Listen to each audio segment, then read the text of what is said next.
Ma famille a dit à tout le monde que j'avais échoué. Je suis restée silencieuse au dîner de fiançailles de mon frère. Puis, sa fiancée m'a regardé et a chuchoté, « Attendez. Vous êtes Olivia Reed ?» La pièce s'est arrêtée. Même ma mère n'a pas pu parler. Ils ont dit à tout le monde que j'avais abandonné, que j'avais renoncé à quelque chose de grand pour courir après quelque chose de petit. Ils ont arrêté de poser des questions. Ils ont commencé à raconter mon histoire à ma place. Mais la vérité n'a jamais été bruyante, elle attendait juste le bon moment pour s'exprimer. Si vous croyez à la force tranquille, aux histoires qui grandissent lentement mais frappent fort, abonnez-vous à la chaîne, car parfois les voyages les plus puissants sont ceux que personne n'a vu venir. Je m'appelle Olivia Reed, j'ai 31 ans, j'habite dans un petit appartement au-dessus d'une librairie à Seattle. Je me fais mon propre café, je paie mes propres factures, et apparemment, je suis toujours la déception de la famille. J'étais censée être médecin, la plus intelligente, la plus performante, l'enfant prodige, du moins jusqu'à ce que je ne le sois plus. J'ai abandonné l'école de médecine en 2e année. Ce n'était ni la drogue, ni les drames, ni les scandales, juste l'épuisement professionnel, pur et simple, le genre qui me vidait de l'intérieur, le genre que personne ne remarquait, car je souriais toujours au dîner de Noël. Quand je suis parti, mon père ne m'a pas adressé la parole pendant des mois. Ma mère a pleuré dans une serviette et a dit à tout le monde que je faisais une pause. Mon jeune frère Ryan a continué et est discrètement devenu la nouvelle fierté de la famille, diplôme en finance, bureau d'angle, fiancé issu d'une bonne famille, tout le package. Et moi, j'ai commencé à enseigner les bases de la technologie aux personnes âgées de mon quartier, pour de l'argent, pour la santé mentale, pour avoir quelque chose à faire de mes journées. Au début, j'ai eu l'impression d'avoir échoué, puis j'ai commencé à avoir l'impression d'avoir un but. Ce qui a commencé par des cours individuels dans des cafés s'est transformé en cours collectifs à la bibliothèque, puis en webinaire, puis en un prototype pour une plateforme en ligne. Je l'ai appelé Elderbrit. Mission simple, aider les personnes de plus de 60 ans à rester connectées dans un monde numérique qui essaie sans cesse de les laisser pour compte. Nous enseignons les emails, les appels vidéo, les opérations bancaires en ligne, la sécurité numérique, et même comment repérer les fausses nouvelles avant qu'elles ne se propagent à chaque fourmi sur Facebook. Ce n'était pas Tapa accent grave-l'œil, ce n'était pas une start-up de licorne, mais ça marchait. Cette semaine-là, j'ai fait un appel vidéo avec une femme nommée Madame Givan, 83 ans, de remplacement de la hanche et assez d'audace pour alimenter une sitcom. Il nous a fallu 40 minutes pour configurer son micro Zoom. Elle m'a appelé ma chérie et a marmonné, cette machine me déteste. Mais quand ça a finalement marché et qu'elle a vu le visage de son fils à l'écran, un homme qui vivait à 3 états de là, elle a halté, la main sur la bouche, et a chuchoté, « Tu as amené mon bébé dans mon salon ». Des moments comme celui-là ne font pas les gros titres, mais ils changent des vies, et c'est pour cela que j'ai créé Elderbrit. En 3 ans, nous avions plus de 80 000 utilisateurs actifs, plusieurs partenariats au niveau de l'État et une liste d'attente d'organisations à but non lucratif nous suppliant de nous étendre à leur communauté. Nous changions des vies, un tutoriel patient à la fois. Mais pour ma famille, je faisais une sorte de cours en ligne. Ils n'ont jamais demandé comment ça se passait, ils n'ont jamais dit qu'ils étaient fiers. À leurs yeux, j'avais quitté le sentier doré et erré dans les bois. Peu importait que j'ai construit le sentier moi-même et que j'ai éclairé le chemin pour que d'autres le suivent. Le mois dernier, au dîner du dimanche, ma mère a servi du roast beef et a dit nonchalamment à la fiancée de Ryan, Ryan a toujours été celui qui se concentrait. Olivia, eh bien, elle est plus d'un esprit libre. J'ai souri poliment, coupé mes carottes, je n'ai rien dit, car c'est ce que font les déceptions, nous restons silencieux, nous restons polis, nous restons invisibles. Mais quelque chose était sur le point de changer, et tout commencerait par un nom que je n'avais pas entendu depuis des années, prononcé par quelqu'un qui n'avait aucune idée de qui j'étais vraiment, pas encore. L'ironie était toujours aiguë, je pouvais construire une plateforme pour que des milliers d'étrangers se sentent vus, mais je ne pouvais pas amener ma propre famille à me poser une seule vraie question. Chez Elderbrit, nous étions en train de faire une mise à jour majeure, en remaniant notre expérience d'intégration pour la rendre encore plus simple pour les utilisateurs plus âgés qui n'avaient jamais touché un clavier. Je venais de terminer un test utilisateur avec un homme de 76 ans qui a pleuré lorsqu'il a réussi à faire un appel FaceTime à sa petite fille pour la première fois. Il n'arrêtait pas de dire, elle pensait que j'étais parti. Maintenant, elle peut voir que je suis toujours là. Ce moment m'a illuminé plus qu'aucune annonce de financement ne l'avait jamais fait. Mais quand j'en ai parlé lors d'un dîner de famille la semaine suivante, Mon père a juste grogné, enseigné aux personnes âgées à cliquer sur des boutons, un travail vraiment noble. Ryan a ricané sous son souffle. J'ai laissé tomber. Il ne savait pas que cliquer sur des boutons s'était transformé en une plateforme éducative complète, construite sur des principes UX adaptatifs et un cadre d'accessibilité personnalisé conçu pour fonctionner de manière transparente avec les lecteurs d'écran, le suivi des capacités motrices et l'optimisation des commandes vocales. Il ne savait pas que notre bulletin mensuel avait un taux d'ouverture de 78%, que nous étions en phase de test dans 3 centres communautaires gérés par l'État, que mon petit projet changeait plus de vie en une semaine que la plupart de leurs réunions de conseil d'administration en un an. Parce que je ne leur avais jamais dit, parce que quand quelqu'un vous donne une étiquette comme échec, soit vous vous battez pour l'arracher, soit vous la portez silencieusement tout en construisant quelque chose de trop grand pour qu'il l'ignore. 2 semaines avant la fête de fiançailles de Ryan, ma boîte de réception a émis un signal sonore. Objet, soumission de témoignage d'Amanda. C'est Amanda, c'était la fiancée de Ryan. J'ai cliqué dessus. C'était une vidéo de 90 secondes soumise via notre campagne Stories That Shine où les utilisateurs ou les membres de leur famille pouvaient partager l'impact d'Elderbrit. Amanda était assise dans un salon doucement éclairé, tenant la main d'une femme plus âgée souriante. « Voici ma grand-mère Margaret », a-t-elle dit. Elle a perdu mon grand-père au printemps dernier, et ce fut une période vraiment solitaire pour elle. Mais grâce à Elderbrit, elle a pu rester en contact avec nous tous, faire un appel vidéo chaque semaine, et même apprendre à utiliser les applications d'épicerie en ligne. Cela lui a redonné confiance, et cela nous l'a rendu. J'ai figé. Amanda ne savait pas qui j'étais, n'a pas fait le lien avec le nom. Elle connaissait juste Elderbrit. Elle a regardé la vidéo 2 fois, puis une 3e fois. Sa grand-mère a regardé directement la caméra à la fin et a dit « Merci Olivia, vous m'avez aidé à me sentir humaine à nouveau. » Cette nuit-là, ma mère a appelé « N'oubliez pas que le dîner de fiançailles est samedi, nous voulons que tout soit parfait. » Je ne savais pas si je devais venir. J'ai dit « Pourquoi ne viendrais-tu pas ?» Elle a demandé, bien que la question soit sortie trop vite. « Parce que je ne suis pas sûr d'y avoir ma place. » Un bref silence, puis « Ne parle pas trop de ton truc de site web, d'accord ?» La famille d'Amanda est très professionnelle, des types de l'Ivy League. J'ai failli rire. Compris, ai-je dit. Pas de mention des boutons. Elle n'a pas compris le sarcasme. J'ai raccroché et j'ai regardé par la fenêtre de mon appartement, observant les lumières de Seattle clignoter dans la pluie. Ma mère n'avait aucune idée que la fiancée de son fils m'avait remercié publiquement, avec émotion, d'avoir donné à sa grand-mère un moyen de se sentir connectée à nouveau, et je n'avais pas l'intention d'en dire un mot, pas encore, car parfois, il est préférable de laisser la vérité se présenter. La semaine de la fête de fiançailles, je n'ai pas touché le carton de réponse. Je savais qu'il s'attendait à ce que je me présente, que je souris poliment et que je reste dans le coin comme une photographie décolorée, toujours la mais facile à négliger. Je me suis dit que j'irais pour Amanda, pour la grand-mère qui avait dit que je lui avais redonné le sentiment d'être humaine, et non pour ma famille. Lors d'un barbecue chez des cousins une semaine avant la fête, quelqu'un m'a demandé « Alors, tu fais toujours ton petit truc sur Internet ?» J'ai souri, hoché la tête, me suis mordu la langue. Ma mère, debout juste là, n'a pas corrigé les gens, n'a pas dit que j'avais du personnel, des utilisateurs ou des subventions. Elle leur a simplement offert plus de salade de pommes de terre, et je suis resté là, tenant une assiette en papier, faisant semblant de ne pas rétrécir. Plus jamais, pour eux. Au bureau, nous finalisions un partenariat avec le système de bibliothèque de l'État de Washington.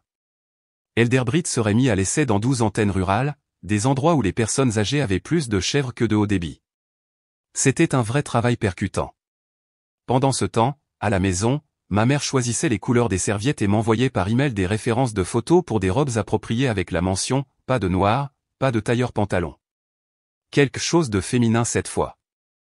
J'ai regardé le message comme s'il avait des dents. Ma mère aimait le contrôle, surtout sur les femmes qui refusaient d'être contrôlées. Vendredi, la veille de la fête, je me suis arrêté dans un café local pour rencontrer notre nouvelle stagiaire, une jeune codeuse nommée Jamie. Elle avait 19 ans, était brillante et posait beaucoup de questions sur l'UX pour les populations vieillissantes. Pendant que nous discutions, une femme de la table d'à accent grave côté s'est penchée et a dit « Je suis désolé de vous interrompre, mais êtes-vous Olivia Reed ?» D'Elderbrit ? J'ai cligné des yeux. Oui. Oh mon Dieu, a-t-elle dit en souriant.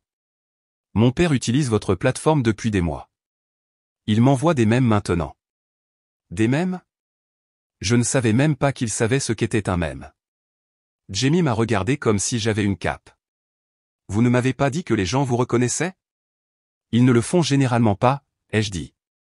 Mais la vérité, c'est que ça commençait, plus de mais, plus de témoignages, une invitation à un podcast, un buzz discret en dehors du regard étroit de ma famille. Je n'étais pas invisible, j'étais en train d'émerger. Cette nuit-là, je n'arrivais pas à dormir. Je n'arrêtais pas de repasser la vidéo d'Amanda dans ma tête, la façon dont elle regardait sa grand-mère, la sincérité dans sa voix. Elle ne me connaissait pas personnellement, mais elle avait fait confiance à quelque chose que j'avais construit, quelque chose né de la douleur, de l'échec et de la réinvention, et cette confiance, c'était pur, gagné, indéniable, contrairement à l'amour que j'essayais constamment de gagner auprès de personnes qui refusaient de me voir. À 3 heures du matin, je me suis levé et j'ai sorti une robe, pas noire, pas un tailleur pantalon, une robe vert émeraude foncé, sans manches, des lignes épurées, élégante et simple. La mienne. J'ai mis la vidéo de témoignage d'Amanda sur une clé USB, non pas pour la montrer, juste pour porter un rappel silencieux que parfois les ondes que nous créons vont plus loin que nous ne l'imaginons, atteignant des personnes que nous n'avons jamais rencontrées et ramenant celles qui pensaient que nous avions disparu. Le restaurant était en verre et en or, le genre d'endroit où l'éclairage était tamisé à dessein et où le pain était servi avec du beurre de truffe. Je suis arrivé 10 minutes plus tôt, comme je le fais toujours. Ma mère a eu l'air surprise quand elle m'a vu. « Oh, tu es venu ? Tu me l'as demandé, ai-je dit simplement. Eh bien, j'en suis heureuse. Elle ne l'était pas, je pouvais le voir dans ses yeux, le sourire forcé, le regard jeté sur ma robe comme si elle était d'une nuance trop audacieuse, d'un pouce trop provocante. J'ai pris place près du bout de la table, suffisamment loin pour être flou, comme ils aimaient que ce soit. Ryan et Amanda sont arrivés 15 minutes plus tard, rayonnants. Amanda a embrassé tout le monde, y compris moi. Elle n'a pas dit grand-chose, ne m'a pas encore reconnu, pas comme ça. La soirée s'est déroulée avec des discours et des toasts au champagne. Le patron de Ryan s'est levé pour dire quelque chose qui semblait coûteux. Le père d'Amanda a parlé d'héritage et de loyauté. J'ai simplement hoché la tête, de nouveau invisible, jusqu'au dessert, jusqu'à ce qu'Amanda se penche avec désinvolture, les yeux plissés de curiosité. J'ai l'intention de vous le demander, Olivia, qu'est-ce que vous faites encore? La pièce est restée silencieuse. Ma mère s'est raidie. J'ai pris une gorgée d'eau. J'ai une plateforme pour l'alphabétisation numérique des adultes plus âgés.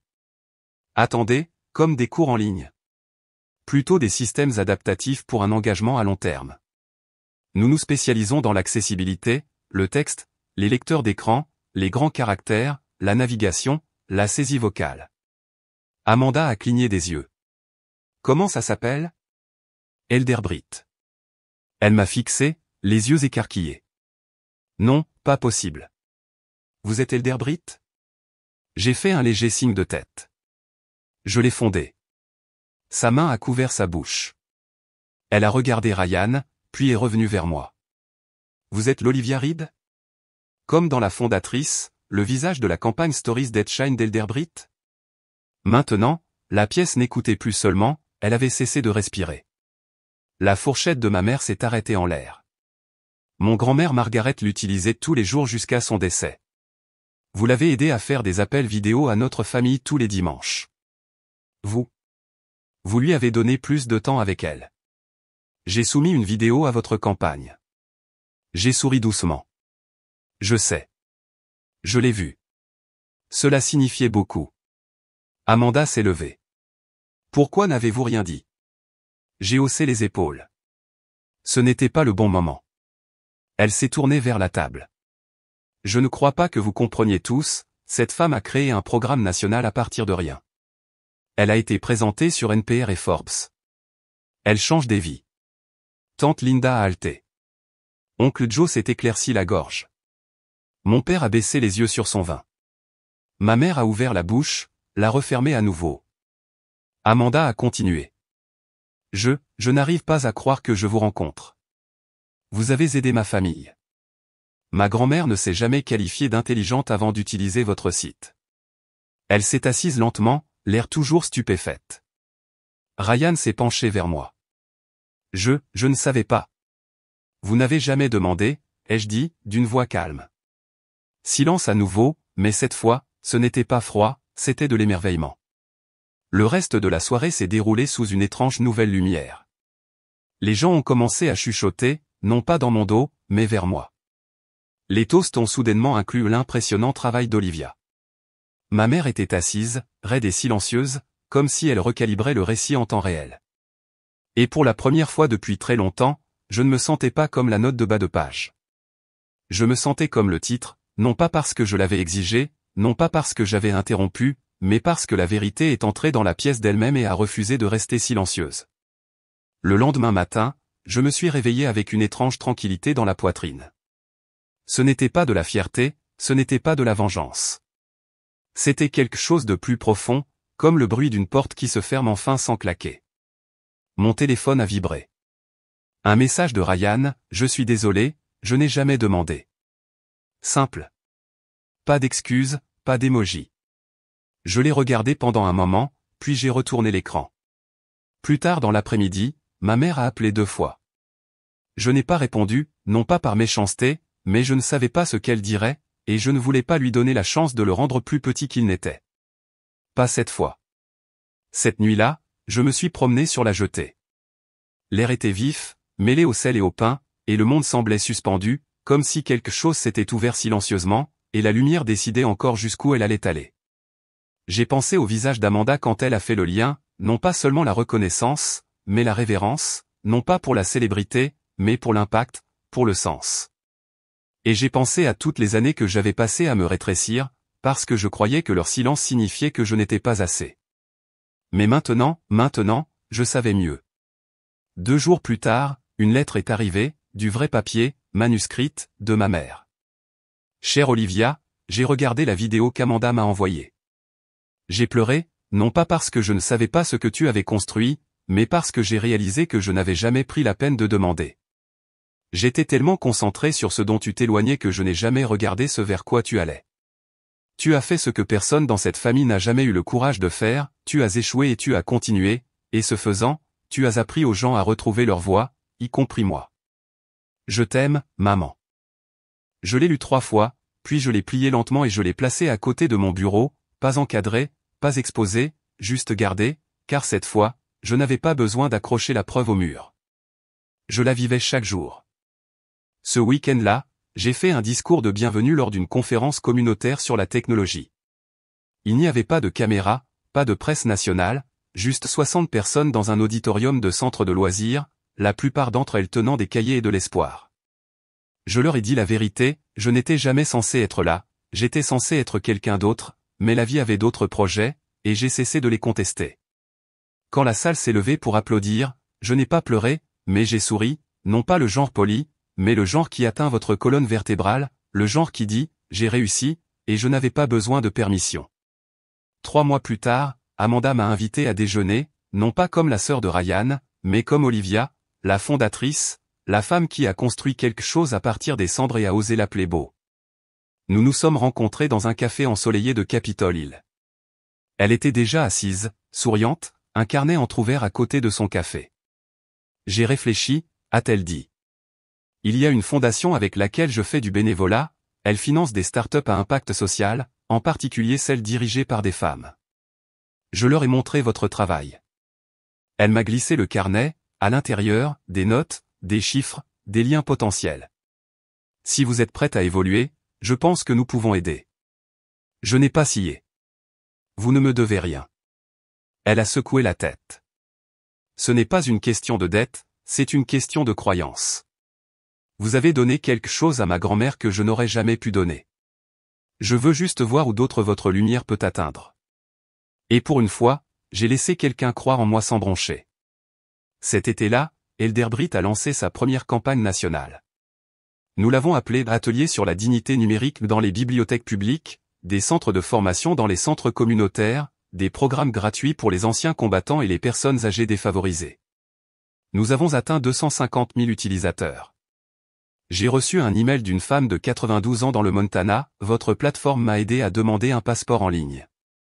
Je prends l'avion pour voir mon arrière-petite-fille le mois prochain. Je n'ai jamais pris l'avion auparavant. Merci de m'avoir donné ce premier pas. Je suis resté avec ce message pendant longtemps, non pas comme une validation, mais comme un rappel, chaque effort silencieux compte. Au mariage de Ryan et Amanda, je portais une combinaison bleu marine, personne n'a scié.